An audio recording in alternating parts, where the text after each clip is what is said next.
Here's an encounter for your next session of D&D. Party arrives in a desert town known as Carterville just as the sun is setting, and they see a line of folks with small shovels.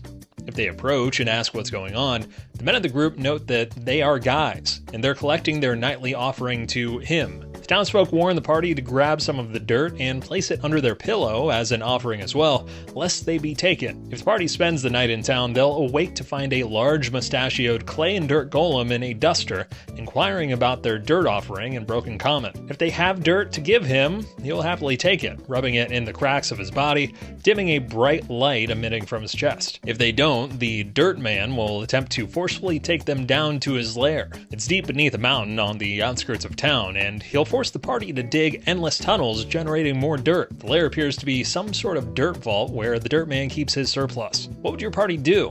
Let us know in the comments. Share this encounter with your DM. As the party enters a town, they see a group of eager customers waiting for a restaurant to open. According to the locals, this cafe is run by the charismatic breakfast chef Griffony, who serves up delicious pancakes, mouth-watering bacon, and endless omelets at affordable prices. Some will even share with the party her fascinating origin story. As a young child, Griffony got lost in the woods, but stumbled upon a pride of griffins who took her in and raised her, thinking she was just a very ugly griffin hatchling. She survived by cooking up their catches and earned a respected place among them. Now that she's returned to civilized society, she has taken those skills and started this successful cafe. At first, everything seems fine, until the party realize that these endless stacks of pancakes and heaping helpings of bacon are making everyone overly full, sluggish, and sleepy. If they spy on Griffony, they will learn that she's receiving all of her ingredients from the griffins themselves. In fact, this cafe is designed to help her former feathered family, by slowing people down with heavy breakfasts and making local monster hunters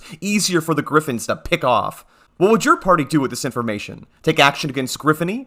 Sit down, relax, and enjoy your giant affordable breakfast? Let us know in the comments. Here's an encounter for your next session. As the party travels through a coastal region, a surly-looking turtle approaches them. He claims a crazy mushroom farmer has been assaulting the turtles by jumping on them, making their migratory patterns extremely difficult.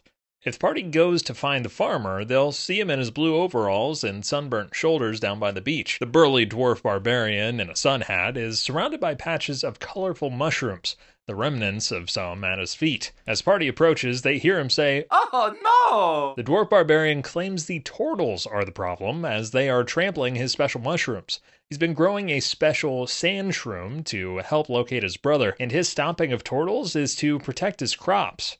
As they talk, another troop of turtles emerge from the water and trample additional mushrooms. The dwarf leaps into the air, ready to stomp again. What would your party do? And what buffs should the mushrooms grant per color? Let us know in the comments. Try this encounter in your campaign. While traveling through the forest, players hear a heated conversation up ahead. A traveling merchant is arguing with a small Smokey The Mephit who's stowed away in the back of his cart for a free ride. The Mephit pleads with everyone that he had no other choice as he was trying to slip away undetected from his former master, a notorious bandit named Smokey. A successful history check from players reveals that Smokey is an infamous drow thief. His MO was using an enslaved group of Smokey Mephits to fill mansions with clouds of ash. Fearing a fire has broken out somewhere, the owners vacate the property, allowing Smokey and his crew the opportunity to rob them blind with little resistance. The Smokey Mephit even shows the party some of the treasure he swiped from his master before leaving, intending to use it to start a new, free and honest life for himself. Suddenly, the cart horses whinny in fright, springing down the path, just as the forest fills with a thick gray fog. Smokey has arrived and demands the return of his property, both the treasure and the Mephit. He is flanked by his crew and uncorks an ever-smoking bottle in preparation for the battle. How would your party handle the situation? Let us know in the comments. Here's an encounter for your next campaign. The party discovers a family of bullywugs camping around a rather sizable puddle. They appear sad and discouraged, slowly spooning flies into their mouths and sighing listlessly. If the party asks what's wrong, the mother explains that her well-meaning husband made a poor financial investment with all the family's savings. Apparently, a saleswoman convinced him to buy up one of a few new family homes being constructed around a beautiful scenic pond. Unfortunately, when the time comes to move on to the property, the bullywugs find no signs of construction. Only a toxic swamp filled with hazardous creatures. The bullywugs can make do with a swamp if necessary, but certainly not one so dangerous. The party can respond by clearing out the creatures lurking in the depths, like a shambling mound looking to engulf whoever enters his murky waters. Or they can try to locate the saleswoman and reclaim the bullywug family's money. But doing so will prove dangerous, as she is actually a green hag using an illusory disguise. What would your party do? Let us know in the comments. Here's an encounter for your next session of D&D.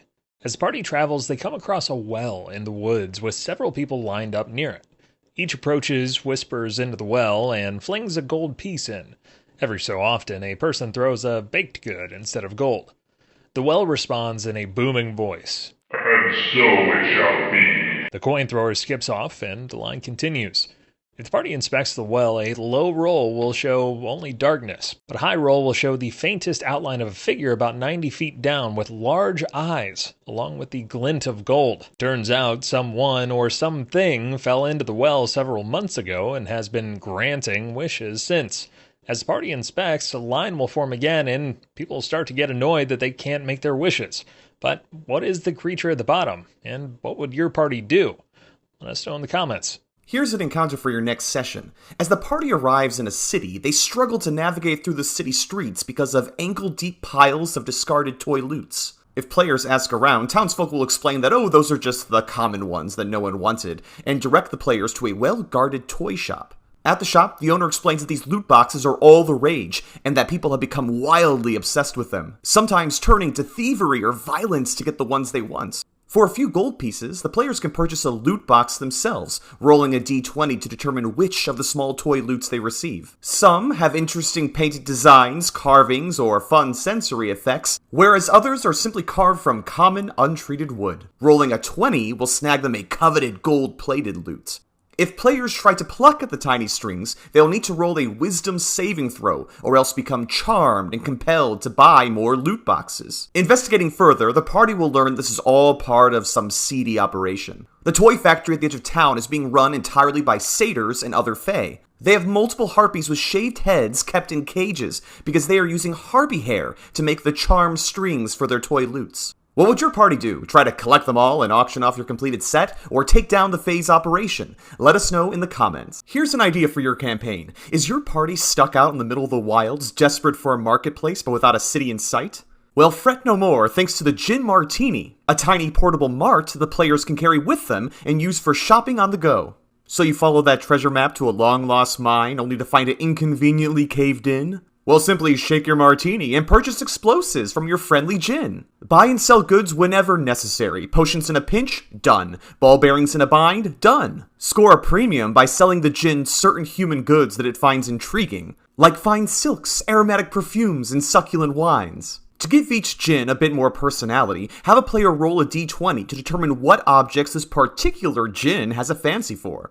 Whereas one is particularly amused by sparkling gems, another may have a fascination with, say, figurines of tiny adorable animals. Mechanically, only one player can be inside the Djinn's Martini at once, while time outside distorts and slows to a crawl. Would your party benefit from a Djinn Martini right now? How else could we edit or expand this concept? Let us know in the comments.